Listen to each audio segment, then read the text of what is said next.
Good morning, everyone, and welcome to this session where today we'll be discussing how to manage costs for multi-platform content delivery. In 2024, I'd say managing cost is a priority for everyone. All of our clients ask us to do it. And when you're doing multi-platform content delivery, well, it's not really easy. A few years ago, you could get by, delivering content, whether as a broadcaster or as a content distributor with, linear channels. Maybe you had a set-top box to run. But then the web came around, and now we started to do a bit more DTC. And then mobile came around, and, tablets and TVs. And nowadays, gaming consoles, we have to deliver content to all those platforms. Content to be there. But it's not only that drives up cost, The goalposts have kept shifting over the last 10 years, I would say. Accessibility was not, it was a concern, but companies were not paying much attention to it. And same thing with data privacy. And, technology keeps evolving and we need to follow it. So all those things mean that cost really is being driven up by those requirements. So how can we manage cost in an increasingly multi-platform world? Well, before I dive into it, I just want to introduce myself. So my name is Pascal and I work at Mirego. Mirego is a digital agency out of Montreal that specializes in many verticals, including media. We do development, strategy, and design work. And we have a lot of a pretty significant track record in the media industry. We've been working for 10 years with Bell, Bell being one of the largest content distributors in Canada. We've built their OTT client applications, starting from mobile, web, and nowadays even we're doing the software for their set-top box as well. We work as well with Bell Media, doing their mobile apps for the sports and news verticals. So TSN and RDS in Canada, CTV News as well. We work with TV5. Yep. Okay.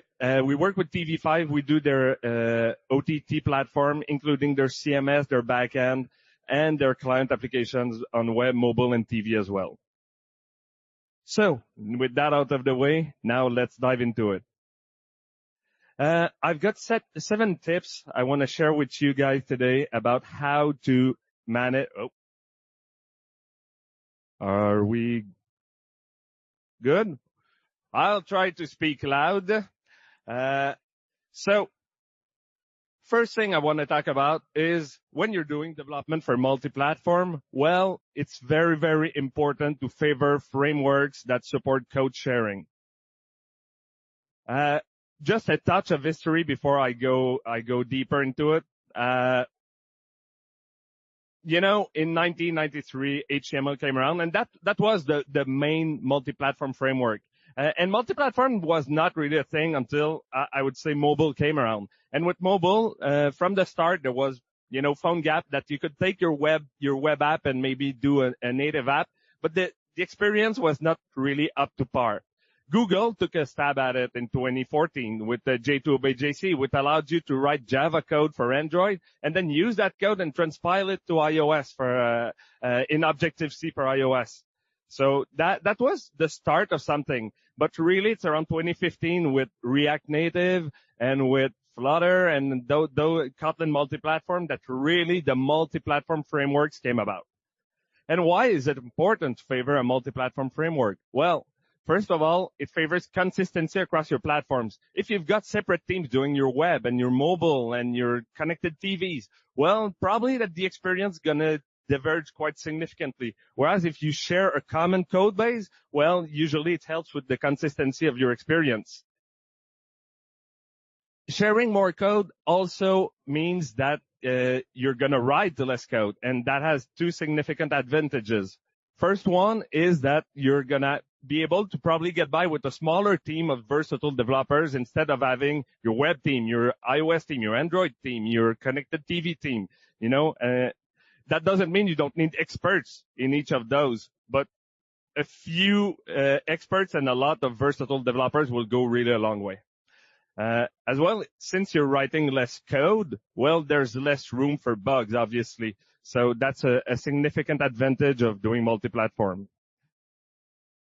And what kind of framework should be favored? Well, you'll want to be able to access native components on all the platforms you're building for.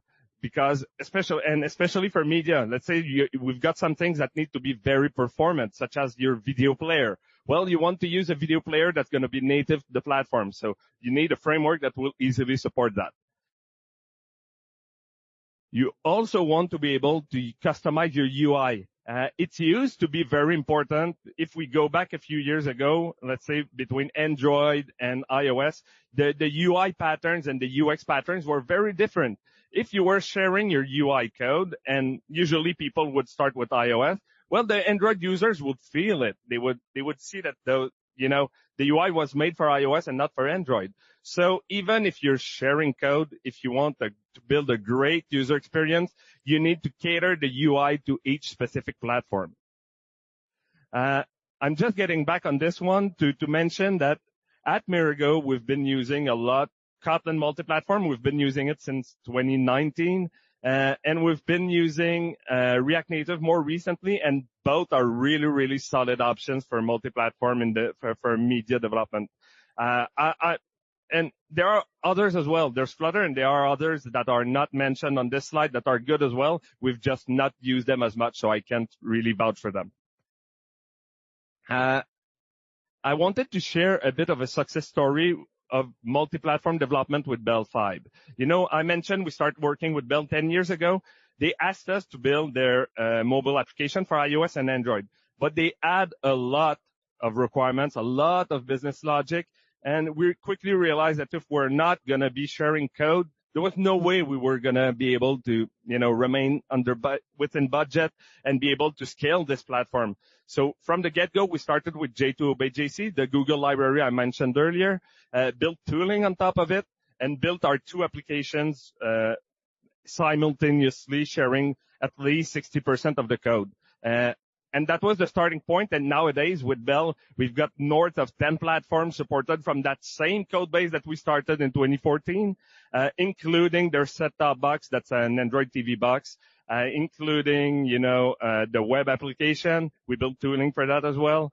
And Apple TV, Android TV, and all the rest. Second thing that's so important, and that's really not a technical element when you're doing multi-platform content delivery, is to prioritize ruthlessly. By that, I mean identifying which features make the most sense on which platform. It's a good thing to share code. We need to do it. But if we're trying to have feature parity across the platforms, well, that's a fairly good way to make sure your costs are going to be skyrocketing down the road. And because a small feature can still be very expensive in multi-platform if you're doing it for each platform. Because like I mentioned earlier, you'll probably want to do your UI specifically for each platform. You'll also need to test those platforms, and that's really a factor that drives up cost. A company I think does it very well is DAZN. Just a disclaimer, we don't work with them. I'm just a paying customer of them. And I've noticed how they really identify which platform makes sense for which feature. For example, the timeline marking. I first noticed it on the web and then on mobile. And nowadays, they built it as well for TVs, but with a completely different UX. It's a totally different experience. So they really cater for each platform, and I don't think, at least, they released it all at the same time on every platform. Multi-view, they only do it on TVs, as far as I understand. So that's a feature that makes sense on a TV. Less sense, I guess, on a mobile platform. And when you need to work in your, adjust your account settings, well, you fire up a web browser because that's the only place you'll be able to do it. So I think that's a very, very good example of prioritizing which features should go on which platform. And to be able to do that, to be able to share code while still, prioritizing, you need to have a very modular architecture. Otherwise, it's going to be hard to develop specific features while still reusing code. That's something we've been doing a lot with Bell Media. I mentioned we were doing their sports and news apps. That's 5 apps for 2 different verticals. So there are things that make sense only for the TSN app, the TSN iOS app, the TSN Android app. So that's good. We need to be able to do it. But then there are things that are sports specific, the business logic, the API request that you're going to be doing. So you'll want to be able to share those across all the sports apps. And then there are things that make a lot of sense for all their platforms. The articles, there are articles in sports, there are articles in news, there's a video player in both. So we want to be able to reuse this across the board. So that's why you need to really have a modular architecture with libraries that you're going to be able to share. This one, invest in automated test suite early. I regret not seeing the slide 10 years ago, honestly, because it's expensive to do it after the fact, but it is so important when you're doing multi-platform to have automated test suite that will cover a significant range of your feature set. Because even though you're sharing code, well, that doesn't mean you don't need to test each and every platform. They all got their quirks. I don't know if any of you have been doing accessibility work lately, but the support for each platform is so different that you'll need to be able to test each and every one of those platforms. So automation is essential. And what should be automated? Well, all your key user flows, obviously. You'll want to make sure if you've got a media application that's got the video playback, well, your playback better work when you release. So that's the kind of things you'll want to invest a good amount in automating the test for that. Another thing that's very important to automate is anything that's very time consuming. I mentioned earlier we're doing a set-top box application. Set-top box applications will run for days on end, weeks on end. So if you've got even a tiny memory leak in the app, it's gonna appear at some point. So it's important. We've built a test suite that identifies that.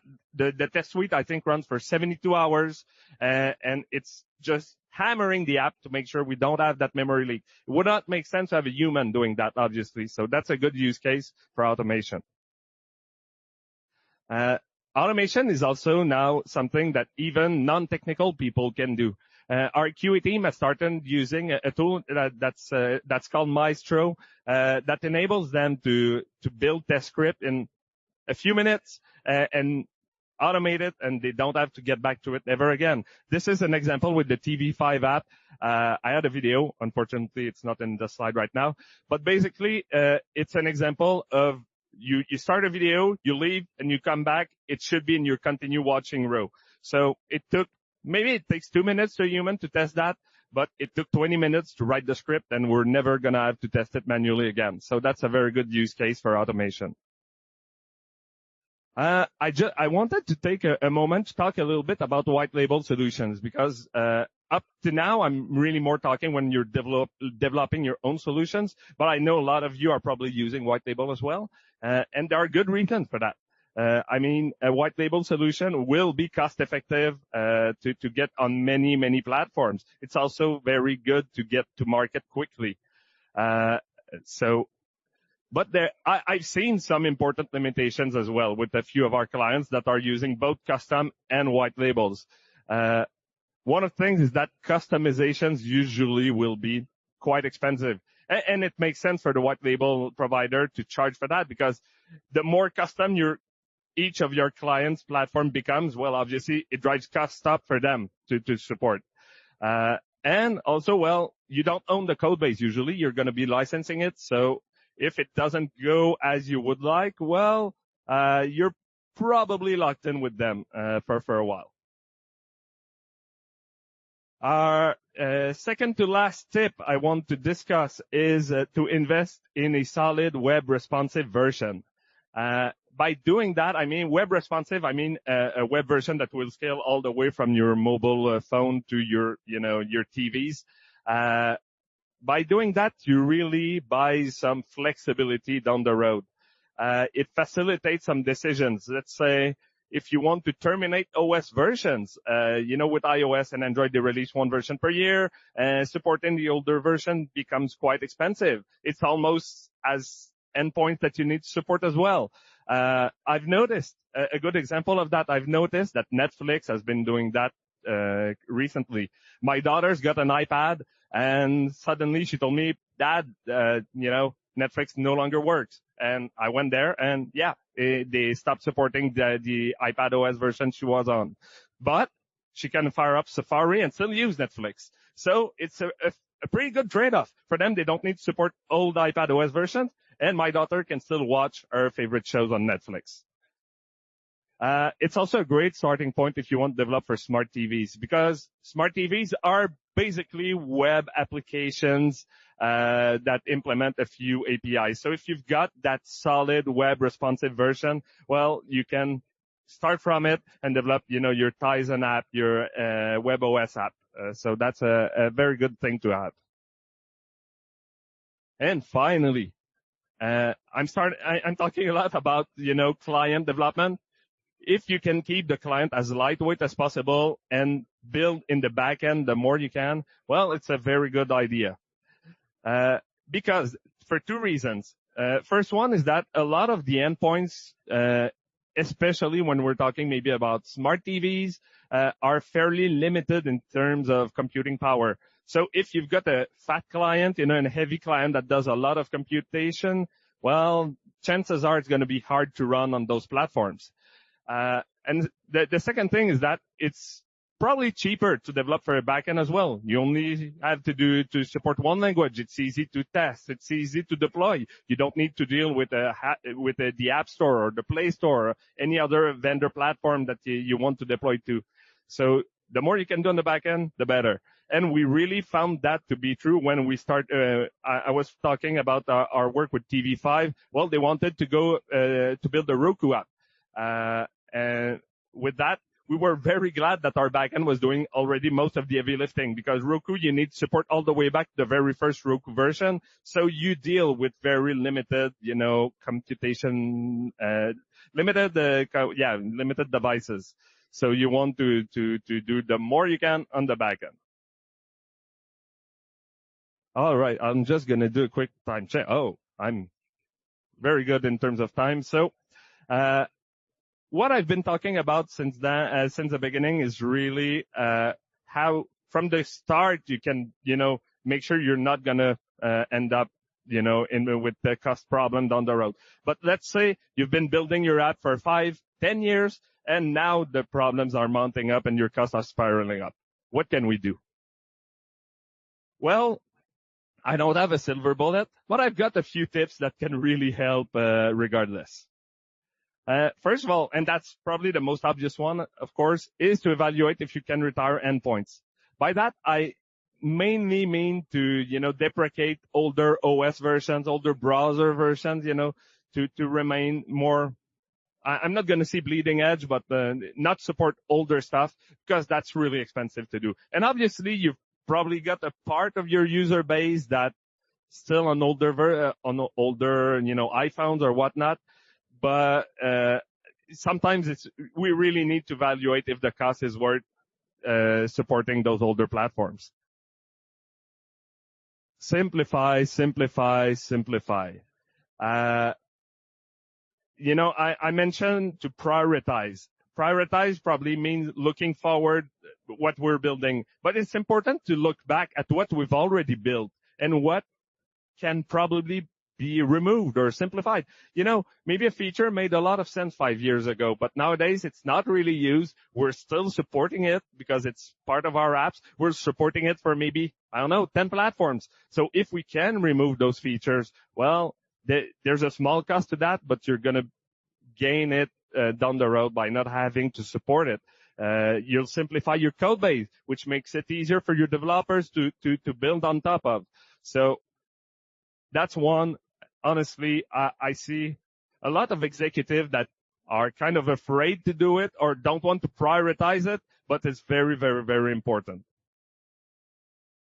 One of the things I've been mentioning since the beginning is that testing drives up a lot of the cost.